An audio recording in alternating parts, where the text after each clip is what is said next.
Hey there, gang. This is Whyte Panther coming to you from Tucson, Arizona with the intro to a new video series I'm starting up called Inside the Panther's Lair. What we'll do with each installment is go through the songs that I've written since I first started writing back in July of 2010 and have since recorded on my demo CDs.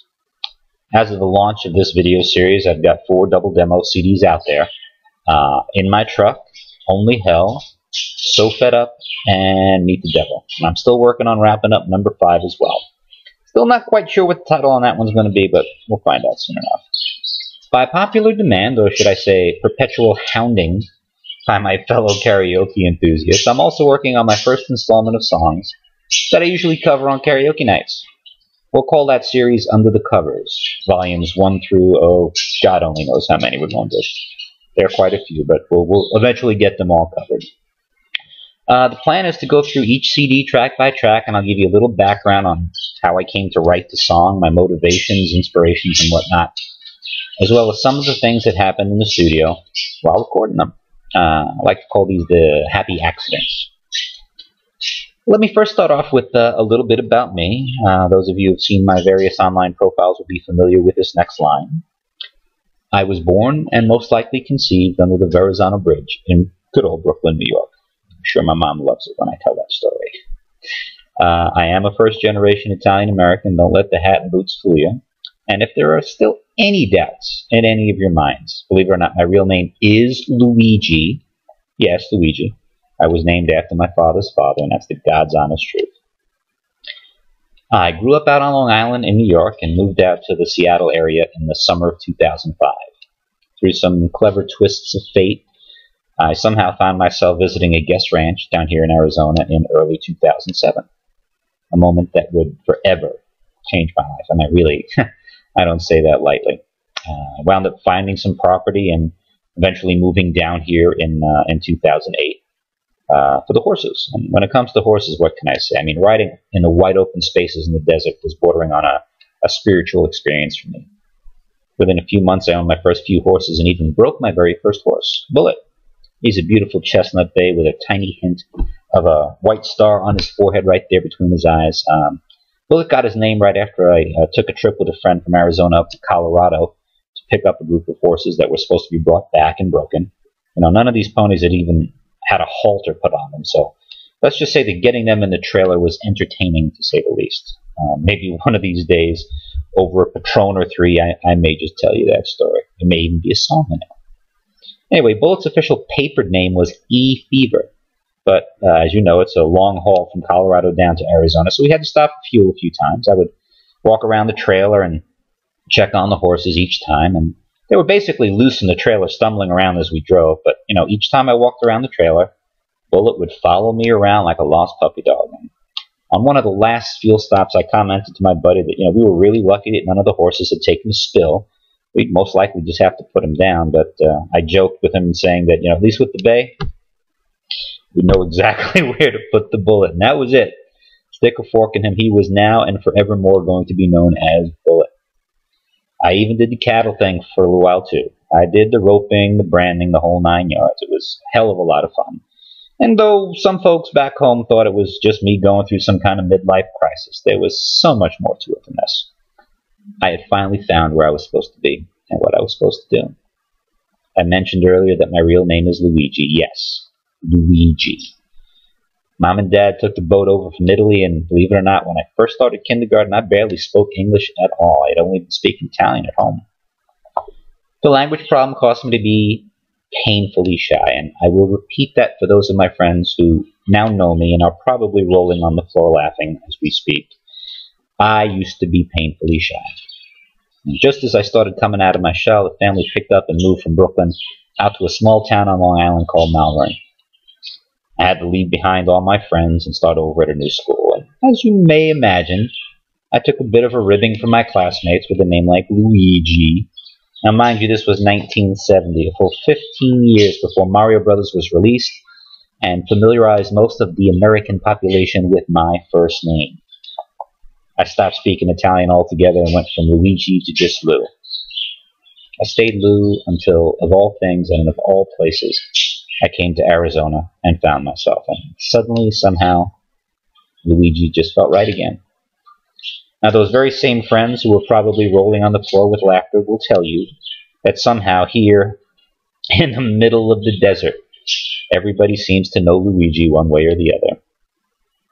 I guess the seeds of the music were planted when I accidentally inherited a karaoke hosting gig out in the sticks. I hosted for about 2.5 years and I just loved it. I had so much fun, it was literally contagious. Just as many people would come down just to listen in this little one-horse town as they would to come out and sing. And I seemed to have a talent for working a crowd and keeping them all entertained. Biggest feather in my karaoke cap is that for the 2.5 years that I hosted, every single week, someone new got up to sing with me who had never sung before, most of which swore that they did and would not sing. But somehow, before the night was through, not only did they see everyone having such a good time, but they were enjoying it all far too much themselves. And before they knew it, the inevitable happened. They came up, grabbed the microphone, and were singing their hearts out. Now, don't get me wrong, these were not American Idol contestants by any stretch of the imagination. But I can tell you this, everyone always left with a smile on their face. I got to hear lots of great songs I would never have even thought to have sung before, expanding my collection every single week. If you wanted a song that I didn't have in the collection, within reason, and I couldn't find it by the next time you came down, your first drink was going to be on me. By the time I stopped hosting, my collection was just a hair under 20,000 songs. And when it comes to songwriting, before I go there, I've intentionally skipped over some events in my life, some fairly substantial events. They will most likely get touched on during the video series. I won't skip over that, I promise. But there is one that needs acknowledgement. After all, if it weren't for this event, none of what I'm doing now would even be remotely possible. She who shall remain nameless, because just like I used to be, she's shy and does not like being the center of attention. I can already hear those same friends laughing again. Yeah, she doesn't like being the center of attention, and she's with Luigi. What can I say? One of my other pet names for she who shall remain nameless is, and I borrowed this from a dear friend, is she who must be obeyed. So I allow her to remain, at least for now, out of the spotlight. This amazing woman came into my life on June 19th of 2010. I had met her a little over 6 months earlier when she first moved to Arizona. She was a daughter of another good friend. Let me say at this point, without going into more detail, that when I met her, I was perfectly fine with just being by myself, hosting karaoke, enjoying the company of my friends that I had in the area. Little did I know what was waiting for me around the corner. Anyway, I offered to help her out with some problems she was having with her laptop. The fix wound up taking quite a bit longer than expected. We had a few beverages. We enjoyed the scenery. You could actually see 90 miles or so from the roofline deck on the house that I was renting at the time. Had some great conversation. I mean, hours and hours of it. As the sun went down, I made us some dinner, and after dinner, while back up on the deck, under the stars, we shared our first kiss. And oh, that was it for me. Lightning had struck, and I would just never be the same again.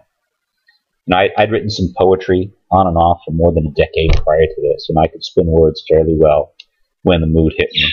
Well, just shy of a month after the lightning struck, in the quiet of a July evening, July 15th to be exact, I wrote her my first song, Angel Mine. And with that singular action, the floodgates blasted open. I wrote her my next song the following morning, and I will tell you the story about that one, the song Until the Time, when we get into the video series. It can be anything from a couple of words that ring properly in my ear, to a bar or two of a melody, to a memory, to just about anything. And before I know it, since that happened, my next song is just about written itself. Don't know what else to tell you. I stopped counting my creations after about 300, but as of this moment, I've got well over 400 written. Only recorded about 90 or so, but who knows? Maybe one day I'll hit the lottery, retire, and get the rest of them all put down in the studio. This amazing woman gave me an unbelievable gift, one that I'm now sharing with all of you. The ability to put my words to music in a way that most of all of you seem to like a whole lot. She also gave me an even more precious gift, her love. And none of any of this would or could ever be possible without the love and inspiration I get from her every single day. She helped me be the man I've always meant to be in a way that lets me know every single day just how blessed I am to have her in my life. I'm a lucky, lucky man. Well, look at me, just rambling on and on here. This wasn't supposed to be a full-blown biography. Just an introduction, so let me wrap this up. First, thank you for indulging me here, and I hope you tune into the rest of the series. Guarantee the rest of them won't be quite this long. And like I said earlier, I'll give you the background on all of the recordings along with the happy accidents that took place in the studio while recording them. I'll wrap up each video segment by shamelessly, yes, shamelessly, lip-syncing to the recordings, or where I've actually had the opportunity to lay down a simple music video, I may just segue into that. In the meantime, this is Whyte Panther thanking you for joining me. I hope you enjoy the video series and just keep music in your hearts. Thank you all, and God bless.